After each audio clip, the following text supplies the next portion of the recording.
Assalamu alaikum wa rahmatullahi wa barakatuhu. Nahmaduhu wa nasalli ala rasulihil kareem. Amma ba'd. Welcome to the lecture 14th of Seerah Muhammad sallallahu alayhi wasallam. And I hope that you're enjoying and learning a lot from the Seerah of Muhammad sallallahu alayhi wasallam. Remember, whenever I say sallallahu alayhi wasallam, you should be saying the same. And inshallah, we should consider this as a very big blessing of Allah subhanahu wa ta'ala that we are learning about the best personality in the world.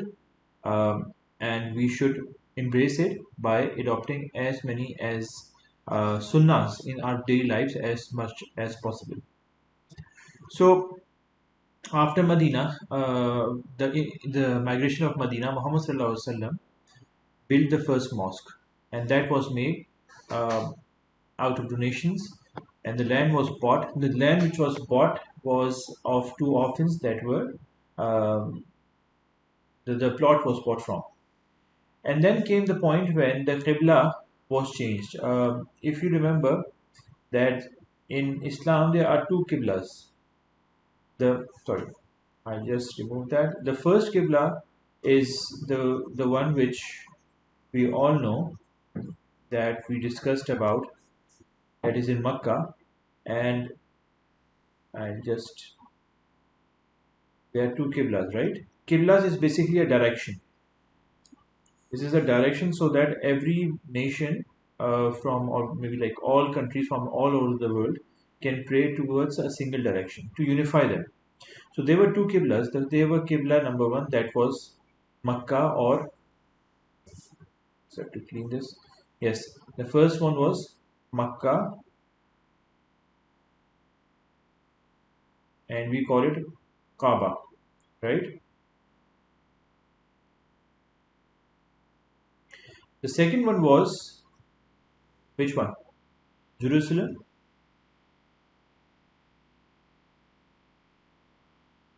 And we call it Baitul Maqdis.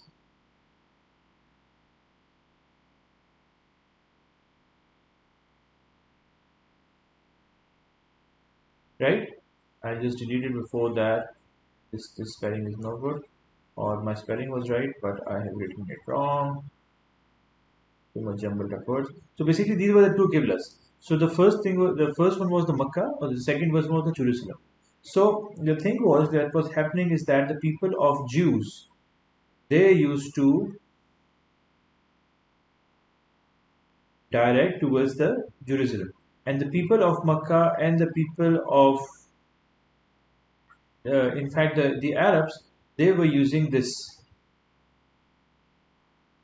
So initially when Muhammad sallallahu alaihi wasallam was given commandments, he was asked to worship towards the Jerusalem, that is the Baitul Maqdis, and the Jews were quite happy because they had a simple, a common factor between the Muslims and the Jews. So this was a very good reason why they were little inclined towards the Muslims. But there came a time when Muhammad sallallahu alaihi wasallam was asked to change the Qibla, and Muhammad sallallahu alaihi wasallam really wanted to direct towards the Makkah. That was his own will as well.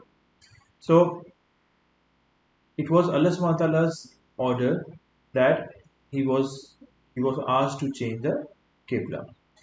There are many benefits from this. The first thing was that for the Muslims, it was a test to see if they implemented this new ruling after Allah subhanahu wa ta'ala, and of course they did.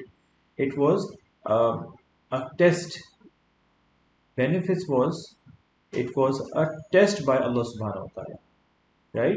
The first one was that it was a test by Allah subhanahu wa ta'ala whether the believers will change the Qibla from Makkah, from Jerusalem to Makkah, or to the Kaaba. This is the Kaaba, and the Jerusalem we all know is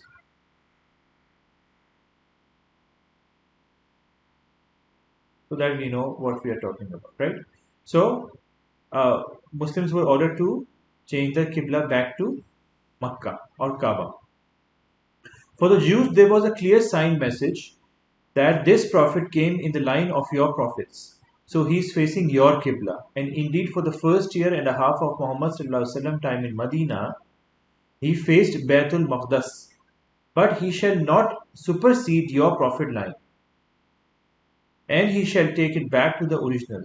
Original was, that is, towards the Makkah.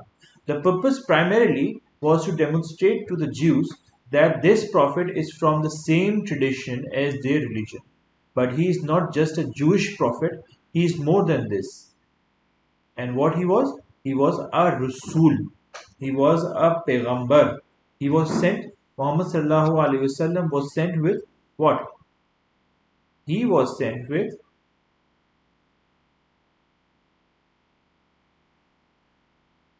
a Sharia. A Sharia is basically not only a way of life, it covers everything, right? It covers the rulings on how to rule the, let's say, if there are some rules in a country or a nation, these were the rules that were sent by Allah subhanahu wa ta'ala. So this was a Sharia. Musa alayhi salam was also given a power, right? And Muhammad sallallahu alaihi wasallam was also given a power. He was also given a Sharia. So Muhammad sallallahu alaihi wasallam was something similar to what Hazrat Musa alayhi salam was given, and he was very identical to Hazrat Musa alayhi salam, right? And this was told to them. The purpose primarily was to demonstrate to the Jews that the prophet is from the same tradition as their religion, but he is not a Jewish prophet.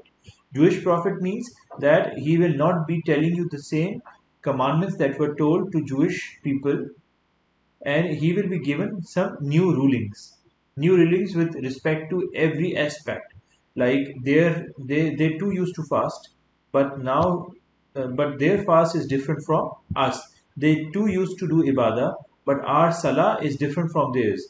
They too used to do pilgrimage, but our hajj is different from what they used to do it, mainly because they changed their practices, and the real practices, the original practices which was taught by Musa alayhi salam, were changed to what their scholars thought that was better, right? So this is how Jews were asked that you do have a common thing, that you do have a same Qibla, but it's time that a new prophet is here, and he will be different, and he will not be a Jewish. He will not be telling you the same commandments. He will be telling you some new commandments as well. The benefits was that to let Jews know that a new prophet is here and he will be different. So the Jews then began saying, anyone who faces any direction other than Baitul Maqdis will never be pleased with him, and he will not accept from him. And they said, it's part of piety to face Jerusalem. And this Allah revealed, piety is not in which direction you face. Real piety is to believe in Allah in the final day. So in Quran Majid, Allah subhanahu wa ta'ala, that is in the Surah Baqarah, ayat number 177, Allah subhanahu wa ta'ala also defended the Muslims, and he said, piety is not facing your direction towards Baitul Maqdis or Makkah. The piety is believe in Allah in the final day of resurrection. And this is a very big, it's a very long ayah. And they said, yes, so these were 2 points. The third one was, even for the mushrikeens, pagans, there is a message that they are not worthy of being the custodians of the Kaaba. So it's a message for the pagans as well. And what was the message? That you are no more the custodian of the Kaaba. Rather, Prophet Muhammad sallallahu alaihi wasallam is more worthy. He will be the one who inherits the Kaaba and resurrects the prestige that it had in the time of Ibrahim alayhi salam. Sahi. So these were the benefits that was behind the changing of the Kaaba or the Qibla. So now what is happening now for us is that wherever we are, right? Let's say if we are in Pakistan, and there are some people from China, and there are some people from maybe like UK, and there are some people from Russia, and there are some people from USA. They will all be offering their salah whenever they are doing salah towards the Kaaba.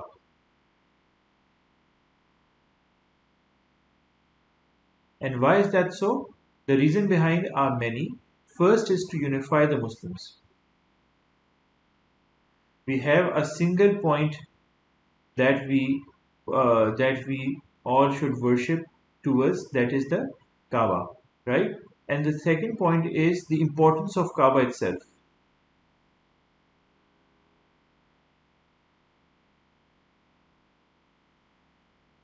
right? And the third point, which is that it is the command of Allah subhanahu wa ta'ala.